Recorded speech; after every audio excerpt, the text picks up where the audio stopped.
thế là bởi pì lường trong thịt tiền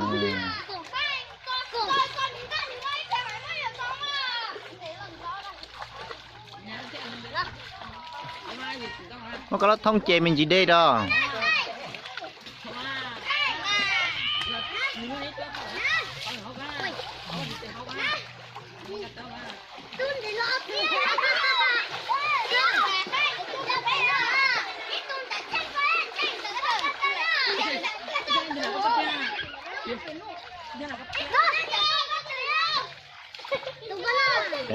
lên để loại dễ cờ lên nè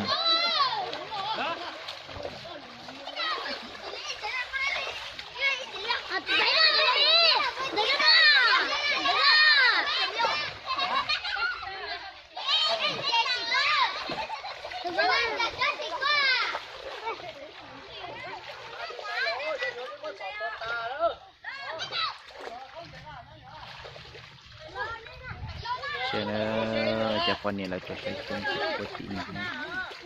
đừng cản chạy mùa đó tôi trong cơ tặng trong cơ của chị nó là con tông liên chiếc chứ mình với sệt hả con luôn được trong cơ của chị mình cũng nhỏ tê tua say trong cơ họ chọn cú xiết chọn gì là mua trong cơ này nè chỉ là trong cái tia tiền đầu vào là mua đi chợ là mua nè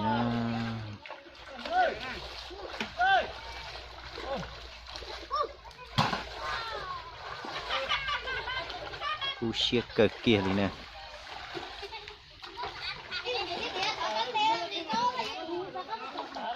tao là chơi đê mà nếu mùn đầu nếu mùi dễ tí tụi xong là cho ra hậu mà nếu bằng âm mù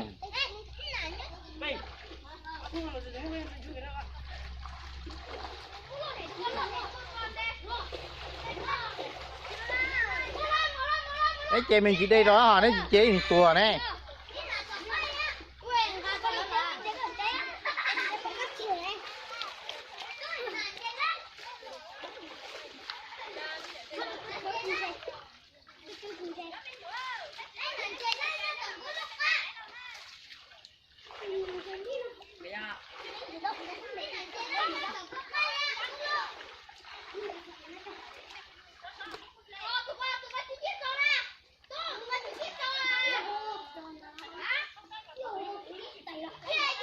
mỗi lần lên thông đây thì có chạy đêm mà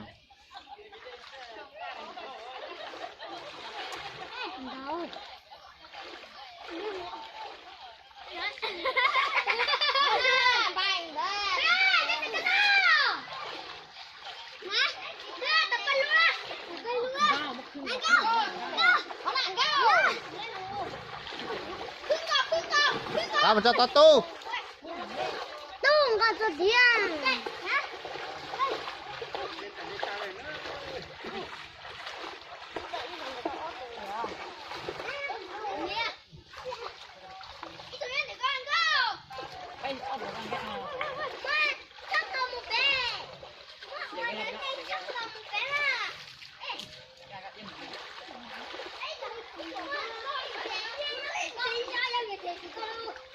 tao đu vào thì con à mày ra vào nó khơi cho á tao đu vào tiếp vào có bên trên tàu đi còn hộp lại con à nên sao là có còn hộp lại có ít vào mà cứ màn tao thèm thôi tu sao là có tu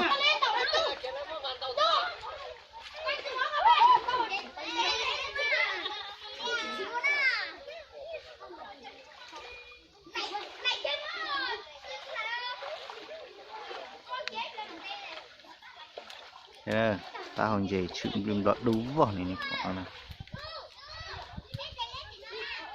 chỉ đó cho chị này bỏ là thì giờ cho ta hồng gì thế nè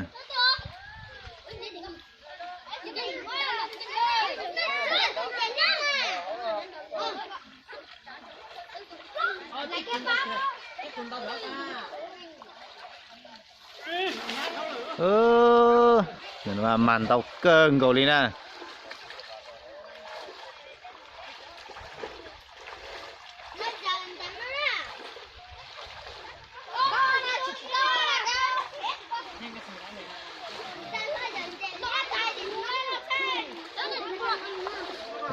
Mà trông thật tiền ha.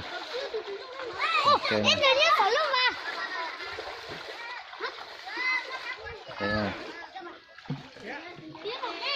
Nó có thông qua một chiều tin là giờ họ luôn.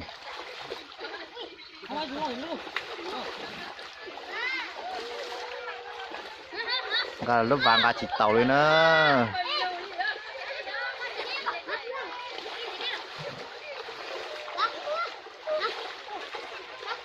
Tàu tiền tiền nữa.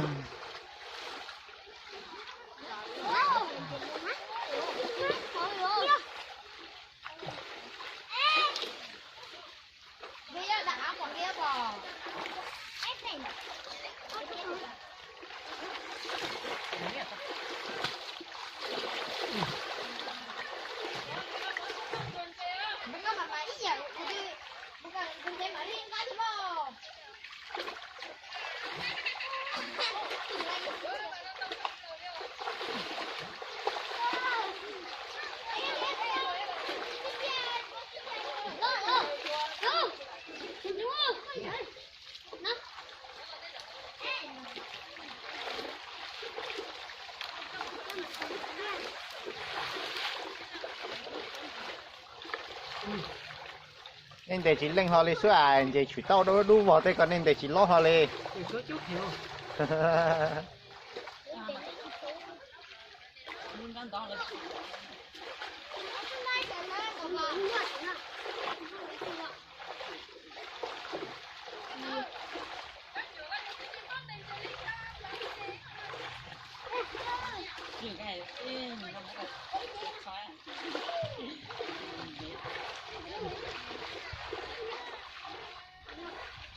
Bơi luôn rồi con á, tiếp phiên rồi con á, tu.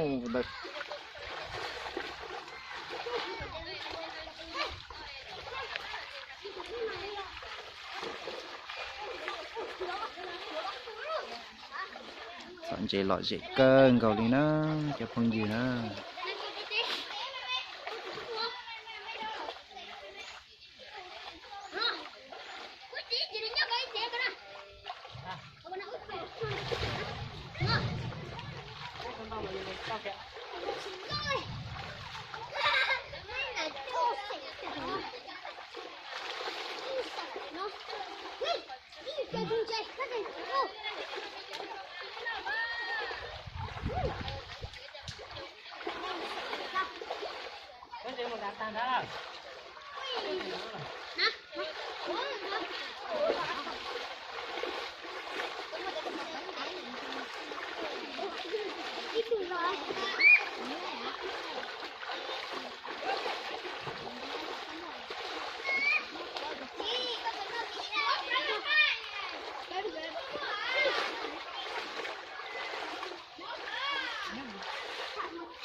Hãy subscribe cho kênh Ghiền Mì Gõ để không bỏ lỡ những video hấp dẫn